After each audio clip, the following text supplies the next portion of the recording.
C'est face aux enjeux de la Cinquième République que la plateforme Challenge Démocratie au féminin, en partenariat avec le PNUD, ont suscité l'autonomisation, la révolution féminine par une future participation croissante dans le processus électoral qui se pointe à l'horizon dans quelques mois au 241. C'est dans ce cadre que l'hôtel Boulevard, situé au 5e arrondissement de la commune de Libreville, a servi de cadre à plus de 450 femmes leaders issues de tous bords politiques, sociétés civiles, syndicats, d'élaborer un plan d'action stratégique et opérationnel durant une conférence débat le vendredi 30 mai 2025. Préparons les élections locales, législatives dans les mois à venir. Mais pour cela, il faut déjà que je vous dise qu'il est de bon aloi que vous sachiez que bientôt nous allons mettre en place la révision des listes électorales. Il faudrait que nous soyons toutes prêtes à nous vérifier nos inscriptions sur les listes électorales. Et le forum Challenge Démocratie au féminin se fera le devoir de publier sur son réseau la date de publication de révision de la liste électorale pour que tout le monde se mette en place pour que nous irons toutes voter comme nous l'avons fait pour la présidentielle. C'est un moment important, c'est un moment très important qui n'est pas seulement un moment d'une rencontre institutionnelle. Non, c'est bien plus que ça. Il s'agit d'un espace stratégique construit par les femmes, pour des femmes et par des femmes qui entendent jouer pleinement leur rôle dans les choix politiques et démocratiques du pays. Alors que le Gabon s'engage résolument sur une trajectoire de transformation politique et institutionnelle, les femmes ne doivent pas être mises à la marge de ce processus, mais elles doivent être au cœur des débats, au cœur des processus et des décisions de ces institutions. Elles ne peuvent plus être seulement des électrices. Elles sont candidates, elles sont des élus, elles sont des décideuses. Le cadre légal gabonais, avec la loi sur la parité et les réformes électorales et partisanes en cours, ouvre des perspectives. Mais on le sait tous, et vous le savez tout aussi bien que moi, que les textes, tout aussi importants qu'ils soient, ne sont pas suffisants. Nous avons eu plusieurs activités de renforcement des capacités avec le concours des brillantes femmes ici. Nous avons eu des actions de plaidoyer, nous avons joué un rôle avec les autres réseaux. Il faut dire que la plateforme Challenge Démocratie au féminin est un regroupement de plusieurs femmes leaders de tous horizons et de plusieurs réseaux. Et nous avons également comme partenaires et alliés d'autres réseaux bien structurés.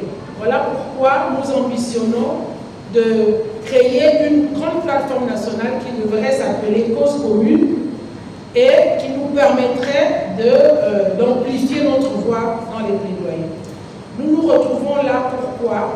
Parce que nous avons des réformes en cours et je voudrais encore saluer le courage des femmes au dialogue national inclusif. Nous avons Madame Moué qui est ici, qui a été rapporteure dans la commission des lois, Madame Tina, toutes les femmes qui étaient présentes au dialogue national. Nous avions mis en place une stratégie, nous avions un mémorandum et nous avions décidé de pouvoir faire passer les idées qui étaient contenues dans le mémorandum. Et je vous assure que les femmes ont fait preuve de courage au point où les hommes ont traité les femmes de sorcières.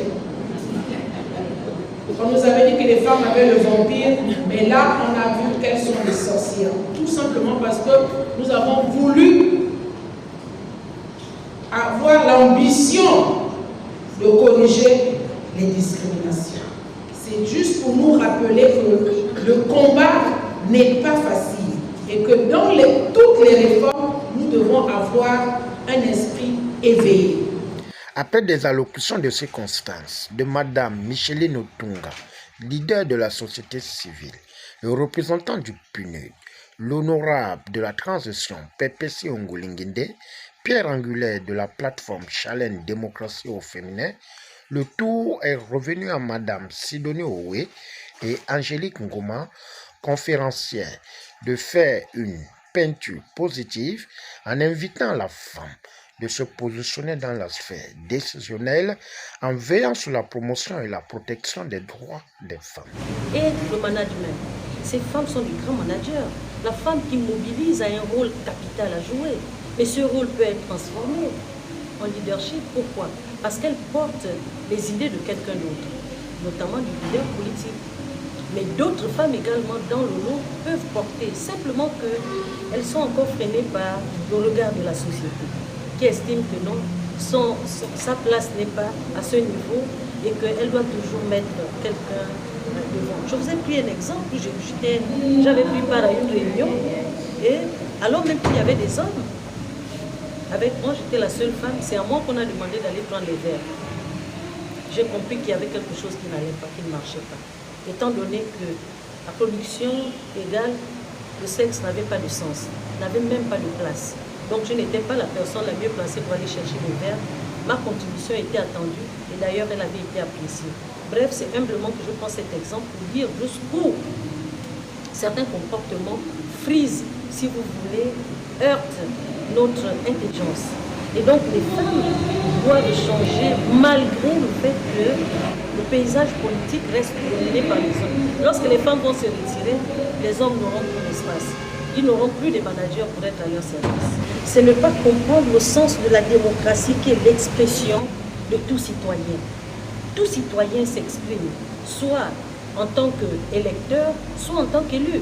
C'est une expression. Et donc, il n'y a pas une expression en démocratie pour les hommes et une expression pour les femmes. L'expression, elle est la même qu'il s'agisse des hommes ou des femmes. Ici, nous avons besoin des porteurs de messages au féminin et qui vont renforcer, si vous voulez, l'idée de la démocratie qui elle-même se définit comme la multiplicité d'expressions. Donc on ne peut pas taire l'expression d'une catégorie d'individus au motif que ce sont des femmes et que la société est dominée par les hommes. Ça n'a pas été simple. À certains moments, on frise le découragement. Mais le plus important, c'est la détermination, c'est l'engagement. Oui, il faut des moyens. Mais le premier moyen est d'abord humain. C'est ta volonté, c'est ta détermination. Et à partir du moment où tu les as, les autres éléments peuvent être accompagnés. C'est vrai que la déception peut l'attirer même autour ou auprès de la gente féminine. Mais il faut se dire que c'est ce que tu veux faire. Parce que la vie, nous venons tous, nous sommes certes de passage, mais il faut pouvoir laisser sa marque. Une marque indélébile qui, elle, impacte aussi sur la vie de certaines. Comme nous avons été impactés par celles qui nous ont précédés. Nous avons trouvé en elles des éléments de nous approcher, de nous affirmer et de ne pas nous décourager. C'est vrai aussi que nous lançons ce message depuis des années. Mais plus on avance, plus on a l'impression que le taux de représentation des femmes ne fait que baisser. Pourquoi? Peut-être que nous ne sommes pas assez convaincantes.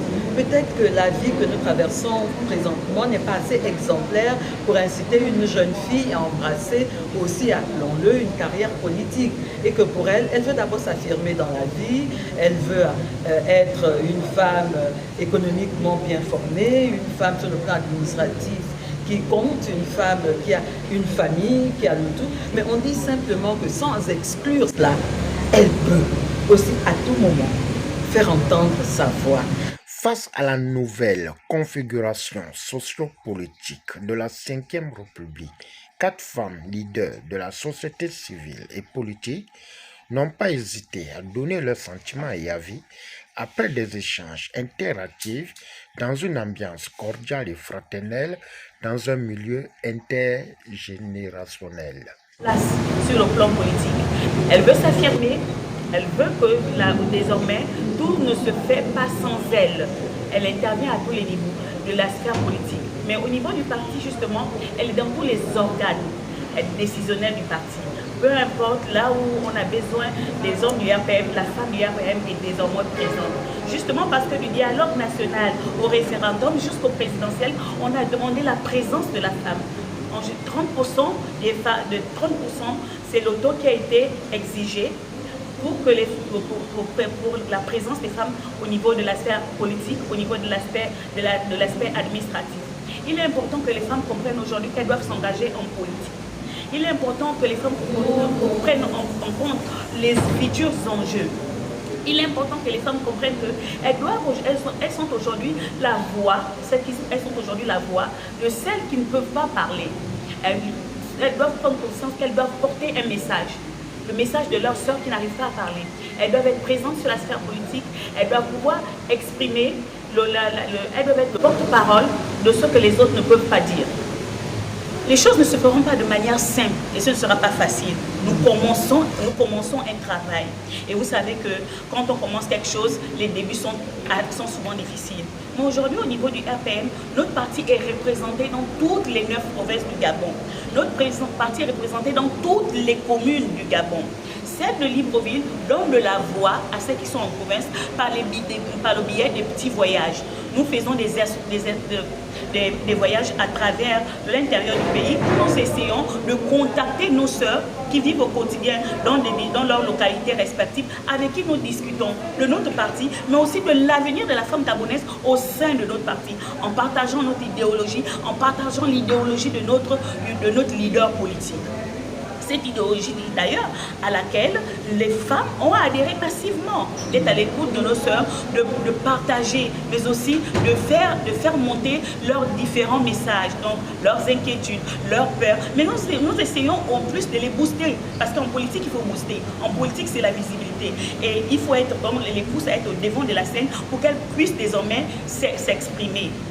Mais il est important, puisque nous sommes à la 5e République, de repartir à zéro avec les mêmes constats, les mêmes enseignements et bâtir de nouvelles choses sur la base de ce que nous avons déjà commencé à mettre en place. Donc, la place de la femme gabonaise sur le plan politique est un sujet d'actualité et il est donc important que les femmes que nous soyons présidentes des ONG, des associations, des fondations, que nous soyons simplement des Gabonaises, même commerçantes, il est important que nous puissions nous retrouver dans de tels programmes, n'est-ce pas, pour recevoir des aînés.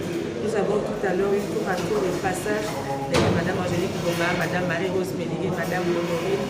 C'est des expériences qui nous donnent simplement envie de dire trop de théorie, passons à la pratique, après avoir écouté de telles expériences. En leur disant, depuis toujours, les femmes vous soutiennent, les femmes sont derrière vous. Est-ce que vous pouvez vous arrêter un moment et soutenir les femmes, encourager les femmes? On sait que vous pouvez vous positionner, mais pour le moment, faites une pause et mettez la femme devant, tout simplement. Nous croyons, la 5e République est beaucoup plus pragmatique. Donc, nous croyons qu'ils vont respecter ce qui a été dit. Maintenant, si ce n'est pas respecté, je pense qu'on reviendra pour réclamer ce qui nous est dû, parce que c'est l'acquis. Dans quelques mois, je veux dire dans quelques jours, les élections, les échéances législatives et locales qui arrivent. Et aujourd'hui, nous incitons les femmes à participer à ces élections. Comme le dit la Constitution, la participation des femmes a été actée dans notre Constitution. Et aujourd'hui, il faille que ces femmes se lèvent et puissent participer à ces élections. Nous voulons, c'est vrai, la parité, mais la parité commence par la formation. Et je crois que les éminentes personnalités de ce matin, les femmes politiques engagées de tous bords, de tous partis, nous avons donc le privilège d'assister à des débats, d'assister à une conférence. Et c'est pour nous une plus-value, pour nous qui voulons nous lancer en politique et pour nous qui voulons effectivement briguer les postes en politique au-delà de moyens. C'est d'abord le terrain, c'est d'abord, on va dire, la crédibilité en termes de femmes politiques, mais les moyens, on les a pas.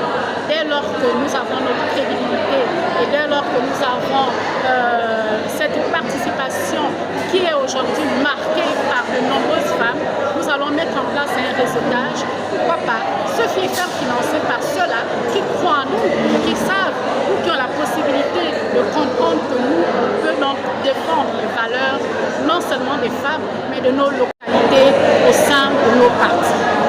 Un sentiment de satisfaction et surtout de féliciter les avancées qui sont en train de se faire concernant le leadership féminin. C'est vraiment à féliciter. Et ce qui reste à dire, c'est de plutôt encourager déjà les femmes qui se sont engagées et qui veulent s'engager, motiver celles-là qui n'ont pas la possibilité et qui ne savent même pas encore la définition du mot politique. Il est temps de pouvoir aller vers elles pour leur donner cette définition afin qu'elles s'impliquent. Parce que lorsqu'on parle de la parité, il faut bien que les femmes sachent d'abord c'est quoi la parité, c'est quoi la politique pour pouvoir emmener la parité. Donc moi je me dis c'est quelque chose de très positif et nous nous sentons concernés, c'est pourquoi nous sommes là. Je ne veux pas installer un terrain de guerre, mais plutôt une réalité, expliquer un fait réel. La réalité est que il y a beaucoup de jeunes filles et il y a beaucoup de femmes capables, déterminées, très engagées même, et parfois même qui ont les moyens, mais qui ne peuvent pas parce que l'opportunité ne leur a pas été donnée. Pas parce qu'elles ne peuvent pas, mais parce que les places sont toujours occupées. Alors lui, il était nécessaire de dire à ces moments-là, nous voulons bien, nous avons la volonté, mais aussi laissez-nous un peu de la place. Parce qu'on construit un avenir, on construit une république. Il faut bien que l'héritage qu'il y ait à nos enfants soit un héritage solide et périn. Et pour que ça soit solide et périn, il faut bien la construction des deux générations. Donc il faut bien que les mamans, la génération ancienne, nous fassent asseoir. Pas qu'on vienne arracher, mais qu'elles-mêmes, elles nous fassent asseoir. Nous, il est nécessaire que nous travaillions ensemble, que les verrous qu'elles ont mis autour d'elles, qu'elles les ouvrent pour nous laisser l'occasion de pouvoir entrer et pour qu'elles-mêmes, elles nous fassent asseoir au corps du garde. Créée depuis 2022 par l'honorable de la transition, Pépési Ongolengende, la plateforme Challenge Démocratie au féminin est un carrefour d'échange, formation, promotion, démystification, défis et perspectives qui donnent la chance aux femmes qui osent et non celles qui portent les bretelles des hommes qui parfois profitent de la vitrine de cette dernière pour se hisser au zénith.